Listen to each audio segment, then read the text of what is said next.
Hi everyone, welcome to Sunday Nights with Faye Seidler. We're back. It's Sunday night. It's Faye. We're doing a show. The first thing I want to talk about is Snap Pledge. Snap Pledge, hashtag Snap Pledge. It's a pledge I have to donate $25 to the Great Plains Food Bank every day for the next 30 days or until the federal government ends up funding them again like they should. And I am doing this for a couple of reasons. Because every day I want there to be a message I can send out to people to say, hey, this is still happening. We still need help. I want to send a message to folks that someone cares and is helping. The money is pretty significant to me, at least the amount over the 30 days will be. But I want to show people that you should care. So I'm encouraging everyone else to also do a Snap Pledge if you can. It could be $1, it could be $5, $25, could be $100, depending on where you're financially comfortable. But I think our community needs hope. It needs to see that people are stepping up and trying to help, and I think that is going to be as important as actually getting food on the table, because we need something to believe in. We need to believe that people want to help and do care. And if that is something we believe, we can survive quite a lot of different things. And if we don't believe it, we aren't going to survive much. So that's my Snap Pledge. I recommend that you share that with other folks. I have it on my website right now. I have all information about the food banks that you can access. So that's kind of what I'm doing and trying to do to inspire hope. For what we're doing in North Dakota, Armstrong did have a press conference, which I thought was pretty well done, at least in being there to be a leader and centering us rather than a lot of the partisan talking points that we are often seeing. Though I will say that their actual letter that they published as a press release has some partisan messages, but I'll take the wins where I can get them. What we have learned is that as a state, we are putting $900,000 to the Great Plains Food Bank, which is what was requested as the max amount of money that would benefit them. Not that they can't use more money later, but more money right now wouldn't be more help. That's as much as they can utilize. It's also about $600,000 going into our WIC, Women, Infants, and Children Fund, to continue to support that through November. All the stuff that we hear about funding, even the federal emergency funding, really is just lasting until the end of November, if even. So if the government shutdown lasts longer than that, we have to figure out more stuff and it gets scarier. So don't think this problem is solved, even with this help. They still need help. I wrote an article about not giving up, and I have a lot of different things I say to different kinds of folks about not giving up. One of the things I like to highlight is the people doing this work do it for a reason. They care. Their hearts are breaking today because of the challenges that they are facing. So thank them as much as you can. Be as kind to them as possible, because I know that we are frustrated, we're scared, we're anxious and exhausted, and the worst of us comes out in those conditions. And we often end up yelling at these folks for not doing perfect about whatever, but they're doing their best. We're all doing the best we can. So try to be kind to them and try to be kind to yourself as much as you can. Fargo Zine Fest is coming up November 8th at 1 p.m. This is an opportunity for you to learn how to make zines, to get involved with zines. Zines, if you don't know, are like micro magazines, like mega zine. You take away mega, you get zine. That's what a zine is. It's a thing that's kind of a re-emerging art. It's always been around, but it's something that has become a little bit more popular. And it's a way for communities to just kind of communicate amongst themselves in a much more personalized and less corporate way. I think Zines are really cool. I think it's a good opportunity to check out what they can be like and to get involved with them. So check out the Fargo Zine Fest, November 8th at 1 p.m. Information about this and everything else I talk about is always on my website. So if you like what I talk about, check out my website for links for more information. November is home to survivors of suicide loss, and there are a lot of events happening all across the state. One of them is a training that'll be a guidance for supporting survivors of suicide loss on November 4th at 12 p.m. That's an online training. And then there's events happening all across the month, a lot of them hosted by the American Foundation for Suicide Prevention, probably some of them hosted by Tears Grand Forks. But they are opportunities to connect if you have lost someone to suicide and you need to connect to other folks who have those experiences so you can feel more connected to them.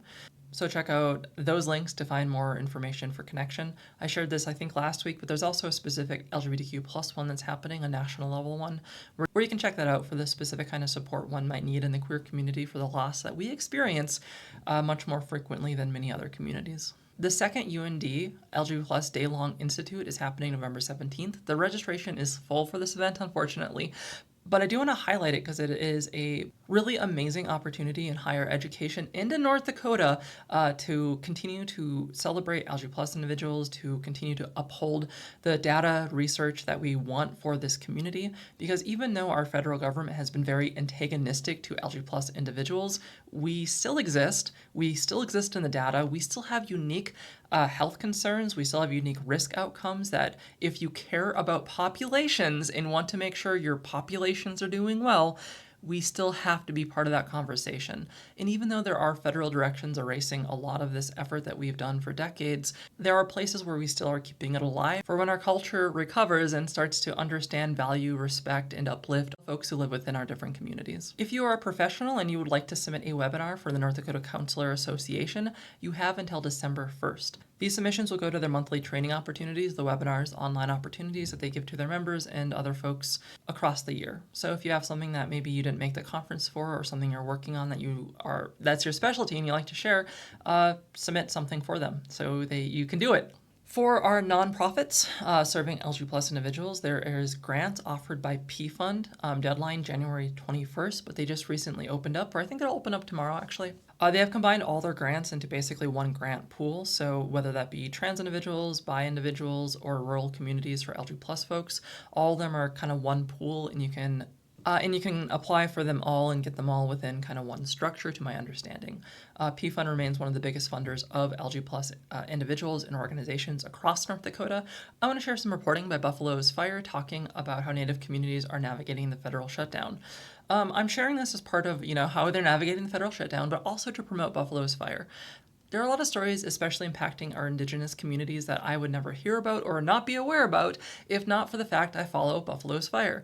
I really recommend, if you do any work across communities in the state and North Dakota, to follow their work and their reporting, because it is phenomenal and it highlights issues that you don't see in other papers. So check them out. It's really good.